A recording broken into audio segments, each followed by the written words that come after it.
मरुस्थल की रेत पर खून का खेल शुरू हो चुका था। जलते हुए सिंगों वाले विशालकाय बैल वेदांत की सेना की ओर दौड़ रहे थे। ये कोई साधारण युद्ध नहीं था, बल्कि इतिहास का सबसे भयानक और अकल्पनीय युद्ध था। काली अपने घोड़े पर सवार होकर खुशी से आगे झुका। उसकी आंखों में जीत की चमक थी। रणभूमि में सैकड़ों बैल वेदांत की सेना से टकराकर चक्रव्यूह को तोड़ रहे थे। काली अट्टहास कर उठा। देखो, उसने खुशी से चीखते हुए कहा, मेरी योजना काम कर रही है, चक्रव्यूह टूट रहा है। ज्यादातर सैनिक डर के मारे भाग गए, जबकि कुछ ने हमला करने की कोशिश की, लेकिन बैलों ने उन्हें दूर फेंक दिया। बैलों के सिर पर तेल से भीगा कपड़ा लपेटना कारगर साबित हुआ था। काली ने अब सीटी बजाई तो कोको और विको को उसके दोनों ओर प्रकट हुए। उनके पीछे कुबेर के आदमी थे, जिनके दांत सड़े हुए थे और बाल चिकने थे। यक्षों को लंबी और ऊंची जगह पर तैनात करो, काली ने आदेश दिया। पहली परत टूट चुकी है, इसलिए हम वेदांत की सेना के अंदर स्पष्ट देख सकते हैं। दोनों ने सिर हिलाया और आगे बढ़ गए। पीछे पीछे यक्ष चल रहे थे। वो कद में छोटे और बेहद मोटे थे, लेकिन बेहतरीन धनुर्धर थे, और काली को अभी इसी की जरूरत थी। कुबेर, वासुकी और रक्तप तंबू से देख रहे थे। वो तीनों काली के पास आए। तुमने मेरे आदमियों को आगे भेज दिया, कुबेर ने शिकायत भरे स्वर में कहा, जबकि जानते हो वो युद्ध में बहुत कुशल नहीं है। हाँ, लेकिन उनकी आंखें अच्छी हैं, काली ने उसकी बात काटते हुए जवाब दिया, और मुझे अभी इसी की जरूरत है। घबराओ मत, मैंने तुमसे वादा किया था कि इस युद्ध में मैं ज्यादा आदमी नहीं खोऊंगा, और अभी मैं यही करने की योजना बना रहा हूं। और वो योजना क्या होगी? कुबेर ने जिज्ञासा से पूछा तो काली ने कुबेर को आंख मारी। उसके चेहरे पर वो शैतानी मुस्कान थी जो उसकी जीत की निशानी थी। उसकी चिंता मत करो, काली ने रहस्यमयी स्वर में कहा, बस घोड़ों को तैयार कर दो और मुझ पर भरोसा रखो। यक्षों के साथ उसका सेनापति काफी दूर तैनात था। इस समय बैलों ने वेदांत के सैनिकों का ध्यान इतना भटका दिया था कि धनुर्धारियों को भी इस बात की परवाह नहीं रही कि उन पर क्या वार होने वाला है। कोको ने पीछे मुड़कर देखा तो कुबेर के यक्ष धनुष आकाश की ओर ताने हुए थे। कोको ने काली को इशारा किया और काली ने भी सिर हिलाकर जवाब दिया। उसकी आंखों में वो ठंडी क्रूरता थी जो युद्ध के समय आवश्यक होती है। कोको जोर से चिल्लाया, तीर छोड़ो! तीर आकाश में छुरे की तरह उड़े और फिर तेजी से वेदांत की सेना पर टूट पड़े। उधर वेदांत का दिल तेजी से धड़क रहा था। वो बैलों से बचकर भाग रहा था और अपने रथ में छिपने के लिए कूद पड़ा। उसका सारा घमंड चूर चूर हो चुका था। धनुर्धारियों ने उनमें से कुछ बैलों को मार डाला था, लेकिन वो जानवर इतने फुर्तीले थे कि उन पर निशाना लगाना मुश्किल था। उनकी कठोर खालें तलवारों और भालों के वार से भी सुरक्षित थीं। रथ के अंदर छिपे वेदांत की हालत खराब थी। ये क्या हो रहा है? तभी उसने देखा कि उग्र बैलों के हमले कम होने लगे हैं, लेकिन ऊपर से तीरों की बौछार होने लगी थी। तीर भीतरी घेरे में मौजूद उसके कई सैनिकों को लगे। वेदांत ने देखा कि सेनापति का शरीर हमले से क्षत विक्षत हो गया था। उसका चेहरा पीला पड़ गया था और हाथ कांपने लगे। वो घबराहट और गुस्से में चिल्लाया, सेनापति उठो, आदेश दो! लेकिन कोई सुनने वाला नहीं था और न ही तीर रुकने का नाम ले रहे थे। वेदांत की आंखों में पहली बार सच्चा डर दिखाई दे रहा था। उसने आंखें बंद कर ली, रथ के अंदर छिपकर प्रार्थना करने लगा, हे इंद्रदेव, रक्षा करो, मैं आपका पुत्र। चारों ओर वेदांत के सैनिकों की चीखें गूंज रही थीं। लाशें धड़ाम से जमीन पर गिरती और खून धरती पर फैल जाता। आग और धुएं की तीखी गंध उसे घेर चुकी थी। वो भयावह दृश्य उसे बचपन के उन खेलों की याद दिला रहा था जब वो खुद को भगवान समझकर काल्पनिक तबाही मचाता था। पर आज इस वास्तविक हिंसा ने उसके भीतर घृणा भर दी थी। फिर अचानक तीरों की बौछार के बाद सब शांत हो गया। एक ऐसा सन्नाटा जिसमें उसकी धड़कन तक सुनाई दे रही थी। कांपते कदमों से वेदांत रथ से उतरा। चारों ओर खून, बिखरे शव और चुपचाप पसरा विनाश, सब उसे घूरते प्रतीत हो रहे थे। उसने सदमे में पूछा, ऐसा विनाश तो शैतान भी नहीं करेगा। भीतरी घेरे से सेनापति सामने आया। उसका चेहरा भय से सफेद पड़ गया था। महाराज, हमें क्या करना चाहिए? उसने हताश स्वर में कहा, हमने बहुत से सैनिकों को खो दिया है। अब हम हिल भी नहीं सकते क्योंकि मुझे पता है। वेदांत झुंझला उठा, अभी रुको और उनके अगले कदम का इंतजार करो।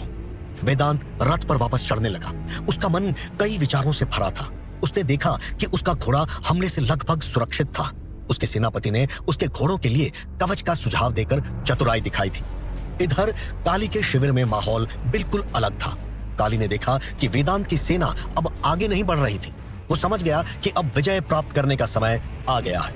उसने कोको और विकोको को बधाई दी जो यक्षों के साथ मोर्चे पर खड़े थे। शाबाश, बिल्कुल सही वक्त पर तीर चलाए तुमने। कुबेर घोड़े लेकर आया। घोड़े अजीब तरह से सजे थे, हाथियों जैसे कपड़े पहने हुए। कुबेर के चेहरे पर भ्रम और परेशानी साफ दिखाई दे रही थी। क्या तुम्हें मेरे घोड़ों से यही चाहिए था? उसने शिकायत के स्वर में कहा। हम बड़े घोड़ों को लाकर इस तरह से संवारने के बजाय कुछ और कर सकते थे। मित्र, तुम ऐसा सोचते हो? काली ने व्यंग्य किया। इसीलिए तुम मेरे आदेश के तहत यहां खड़े हो। कुबेर का मुंह खुला का खुला रह गया। उसे समझ नहीं आ रहा था कि काली के दिमाग में क्या चल रहा था। तभी रक्तप और वासुकी वहां पहुंचे। वो पहले से ही अपने तंबू से ये सब देख रहे थे। रक्तप ने उत्साह के साथ पूछा, अब तुम क्या करने वाले हो यार? वेदांत अब कमजोर हो चुका है। क्या मुझे अपने आदमी भेजकर बाकी का काम निपटा देना चाहिए? अब कोई जरूरत नहीं है, काली ने तुरंत टोका। मैं उसे युद्ध विराम का प्रस्ताव देने जा रहा हूं। वासुकी ने तुरंत घुर्राते हुए कहा, युद्ध विराम? ये कैसा मजाक है? मैं तुम्हारी बात मानने के लिए मजबूर नहीं हूं राजकुमार वासुकी, काली ने कठोर स्वर में कहा। मैं उसे युद्ध विराम का प्रस्ताव देने जा रहा हूं। रक्तप, वासुकी और कुबेर इस घोषणा पर हंसने लगे। उनके चेहरों पर अविश्वास और मजाक का भाव था। रक्तप ने हंसते हुए कहा, तुम उस दिशा में कैसे आगे बढ़ने की योजना बना रहे हो? कहीं ऐसा ना हो कि वेदांत के सैनिकों द्वारा मारे जाओ। वो मुझे मारेगा? काली ने जोरदार ठहाका लगाया और उस हाथी की सूंड वाले घोड़े पर बैठ गया। कोको और विकोको भी अपने अपने घोड़ों पर तैयार थे। काली का पागलपन देखकर रक्तप ने घोषणा की, मैं अपने सैनिकों को इस आत्मघाती हमले पर नहीं भेजूंगा। जरूरत नहीं है, काली ने दबी लेकिन जहरीली आवाज में कहा। मैं सिर्फ अपने सेनापतियों के साथ जा रहा हूं। कि तभी वासुकी ने ताना मारते हुए कहा, तुम्हारे घोड़े के लिए इस बेतुके पहनावे और तुम्हारी इस बकवास के बाद अब हम मानवों के खिलाफ लड़ाई के लिए एक नया सेनापति ढूंढना पड़ेगा, क्योंकि तुम इस काम के लिए बिल्कुल भी उपयुक्त नहीं हो। काली बस मुस्कुरा दिया। उसे पता था कि समझाने का कोई फायदा नहीं था। उसने भारी घोड़े को संभाला और वेदांत की सेना की ओर बढ़ने लगा, जबकि तीनों सरदार उसे लगातार घूर रहे थे। कि तभी रक्तप ने मुस्कुराते हुए धीरे से कहा, वैसे ये इतना मूर्ख भी नहीं है। जानवरों से चक्रव्यूह को तोड़ने का ख्याल भला किसे आ सकता है? इधर वेदांत की बची हुई सेना ठंडी पड़ चुकी थी। उनके हाथों में हथियार और ढाल तो थे, लेकिन आत्मविश्वास खत्म हो चुका था। उनमें से कुछ घायलों को खींचकर चिकित्सा के लिए ले जा रहे थे, जबकि कुछ खच्चरों पर रखे पानी के कनस्तरों से पानी पी रहे थे। वेदांत ने पछतावे और गुस्से में कहा, मैंने सोचा था कि बिना किसी परेशानी के युद्ध जीत लूंगा। ये बहिष्कृत कबीले कमजोर और आपस में उलझे हुए थे, इसलिए मैं अपने राज्य की तुलना में छोटी सेना लेकर आया था और मेरा यही अहंकार मेरे पतन का कारण बन गया। वेदांत का मन अपराध बोध से भरा था। काश उसने सूर्यगण और वरुणगण द्वारा भेजे गए संदेशों पर ध्यान दिया होता, जिन्हें दुष्ट बहिष्कृत कबीलों ने बंधक बना लिया था। बाकी शहर पहले से ही उनके नियंत्रण में थे और आखिरी शहर इंद्रगढ़ था, जो इलावर्ती की राजधानी थी, और यहाँ वो अपने अति विश्वास की सजा भुगत रहा था। अपनी इसी चिंता के बीच उसने अपने सेनापति की पुकार सुनी, महाराज, दुश्मनों के खेमे से दूत आ रहे हैं, मार डालो उन्हें। वेदांत गुस्से में चिल्लाया। आदेश पाकर सेनापति ने धनुर्धरों को इशारा किया, लेकिन फिर वो अचानक रुक गया। उसकी आंखें फटी की फटी रह गई। उसने हैरानी से वेदांत को पुकारा, महाराज। वेदांत आगे बढ़ा। उसकी भी आंखें आश्चर्य से फटी रह गई। 3 सैनिक उनकी ओर बढ़ रहे थे, लेकिन छोटे हाथियों पर सवार। मैंने कहा ना, मार डालो उन्हें, वेदांत गुस्से से बोला तो सेनापति ने मजबूरी बताई, महाराज, हम ऐसा नहीं कर सकते। वो छोटे हाथियों पर सवार हैं जो भगवान इंद्र का पशु वाहन है, जिनकी हम पूजा करते हैं। वेदांत को बात समझ में आ गई। उसके चेहरे पर हताशा और क्रोध का मिश्रण था। वो आगे बढ़ा तो सेनापति ने उसे सुझाव दिया, महाराज, हमें इंद्रगढ़ के शाही महल में एक पक्षी को सहायता के लिए भेजना चाहिए। वेदांत सोचते हुए बोला, रणभूमि तक पहुंचने में उन्हें कम से कम 5-6 घंटे लगेंगे। तब तक बहुत देर हो चुकी होगी। वेदांत अपनी तरफ बढ़ते दुश्मन दूतों को घूर रहा था। तुम क्या चाहते हो? उसने गरजते हुए पूछा। तो बीच में बैठा दूत अपने नन्हे हाथी से उतरकर आगे बढ़ा।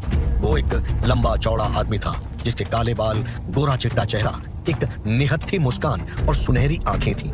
लेकिन वो चालाक भी था। उसकी आंखें वेदांत की आत्मा को भेद रही थी।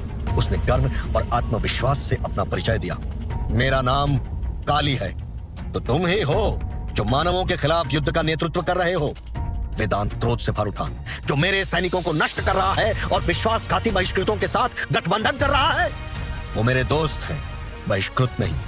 काली ने शांत लेकिन कठोर स्वर में जवाब दिया और फिर अपनी आवाज तेज कर दी ताकि आसपास के सैनिक भी सुन सकें। उनके समान अधिकार हैं और इसीलिए हम साथ मिलकर तुम्हारे खिलाफ लड़ रहे हैं। काली जानता था कि सिर्फ वेदांत को नहीं बल्कि उसकी सेना को भी समझाना जरूरी है, इसलिए उसने अपना अगला प्रस्ताव देते हुए अपनी आवाज और ऊंची कर दी। हम अब और युद्ध नहीं चाहते क्योंकि इसका परिणाम हमसे ज्यादा हमारे सैनिकों को भुगतना पड़ता है, इसलिए हम शांति के साथ आए हैं। और अगर हम शांति ना चाहें तो? वेदांत ने कड़वे स्वर में पूछा। अगर मैं तुम्हारा सिर काट कर वापस भेज दूं तो? आप कोशिश कर सकते हैं। काली ने मजाकिया लहजे में उत्तर दिया तो वेदांत का चेहरा क्रोध से लाल हो गया। उसने दांत पीसते हुए अपनी तलवार निकाली और काली की गर्दन के पास रख दी, लेकिन उसका सेनापति तुरंत आगे बढ़ा और उसकी कलाई पकड़ ली। नहीं महाराज, वेदांत ने आश्चर्य और क्रोध से पूछा, तुमने मुझे रोकने की हिम्मत कैसे की?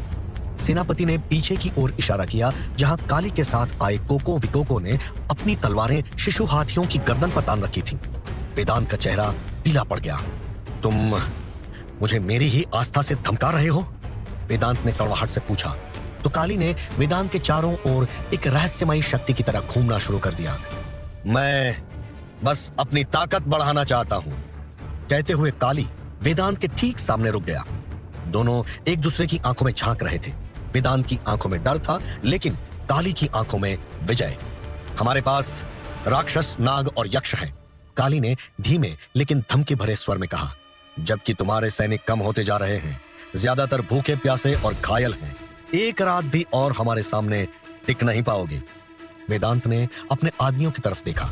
वो सब काली की बात से पूरी तरह सहमत दिख रहे थे। उनके चेहरे पर हार की छाप थी। हमारे साथ तंबू में चलो, हम तुम्हें खाना पानी देंगे। काली ने बड़े प्यार से समझाना शुरू किया। अगर तुम हमसे समझौता कर लो तो मैं न तुम्हें नुकसान पहुंचाऊंगा और ना ही तुम्हारे सैनिकों को। मैं कोई बीच का रास्ता निकालना चाहता हूं जहां बहिष्कृत और मानवों के बीच समझौता हो सके और सब शांति के साथ इंद्रगढ़ में रह सके। कहते कहते काली ने अर्थपूर्ण ढंग से अपनी आंखें सिकोड़ ली। हम इसे तुमसे छीन सकते हैं, काली ने शांत लेकिन दृढ़ता से कहा। लेकिन मैं ऐसा नहीं करना चाहता। मैं तुम्हें मारना नहीं चाहता, बस तुम्हारे साथ काम करना चाहता हूं। मतलब तुम एक तानाशाह की तरह सत्ता पर कब्जा करना चाहते हो? वेदांत ने संदेह और गुस्से से पूछा। मुझसे मेरा शहर छीनना चाहते हो? सवाल सुनकर काली ने गंभीरता से कहा, मैं तुमसे एक बात का वादा करता हूं, तुम हमेशा राजा रहोगे। हम तो बस तुम्हारी मदद करेंगे। और बहिष्कृत सरदारों का क्या? वेदांत ने शंका से पूछा। क्या वो इस बात पर सहमत होंगे? वो पहले ही ऐसा कर चुके हैं, काली ने भरोसा दिलाते हुए कहा। हम सब बस शांति चाहते हैं। अगर याद हो तो वो तुम ही थे जो यहाँ हमारी सुरक्षित चौकी पर हमला कर रहे थे। उस वक्त तो हम बस समझौता करने तुम्हारे शहर आ रहे थे। वेदांत सोच में पड़ गया। उसका मन द्वंद्व में था। वो जिद्दी था लेकिन उसने माना कि उसकी पूरी सेना बहिष्कृत सेनाओं के सामने कुछ भी नहीं थी। उसकी मृत्यु से इलावर्ती में विद्रोही शक्तियां सक्रिय हो जाएंगी, लेकिन बिना सम्मान के लौटना भी एक गंभीर मामला था। हालांकि सम्मान का मतलब तभी होता जब वो जीवित होता। उसने हिचकिचाते हुए कहा, मैं सभी समझौते, नियम, दिशा निर्देश जानना चाहता हूं। काली ने तुरंत कहा, हम इसके लिए एक बैठक आयोजित कर सकते हैं। वेदांत संदेह की नजर से काली को देख रहा था। काली के पास कोई हथियार नहीं था। उसके कपड़े भड़कीले और बहुरंगी, त्वचा सुंदर लेकिन युद्ध के निशानों से भरी हुई थी कि तभी काली ने आगे कहा, परिवर्तन डरावना होता है लेकिन अच्छा होता है। सरदारों को मनाने में समय लगेगा लेकिन वो मान जाएंगे, मेरा विश्वास करो। वेदांत ने एक लंबी थकी हुई आह भरी। उसके कंधे झुक गए। हार उसके चेहरे पर साफ दिखाई दे रही थी। मुझे आशा है कि मुझे इसका पछतावा नहीं होगा, काली ने हल्की मुस्कान के साथ कहा।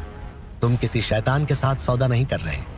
वेदांत ने सिर हिलाया, लेकिन उसके मन में काली से छुटकारा पाने का विचार चल रहा था। लेकिन कैसे? इस समय तो काली ने बिना एक और खून की बूंद गिराए अपनी सबसे बड़ी जीत हासिल कर ली थी। चक्रव्यूह टूट चुका था, वेदांत हार चुका था और इंद्रगढ़ का भाग्य बदलने वाला था। लेकिन क्या यह शांति टिकाऊ होगी? क्या वेदांत सच में हार मान गया है? क्या बहिष्कृत सरदारों को समझाने में वो सफल होगा? और दूर शंभाला में जो घटनाएं घट रही हैं, क्या वो काली की जीत को खतरे में डाल देंगी? कहां है इस वक्त कल की? जानने के लिए सुनिए इस कहानी का अगला हिस्सा सिर्फ पॉकेट एफएम पर।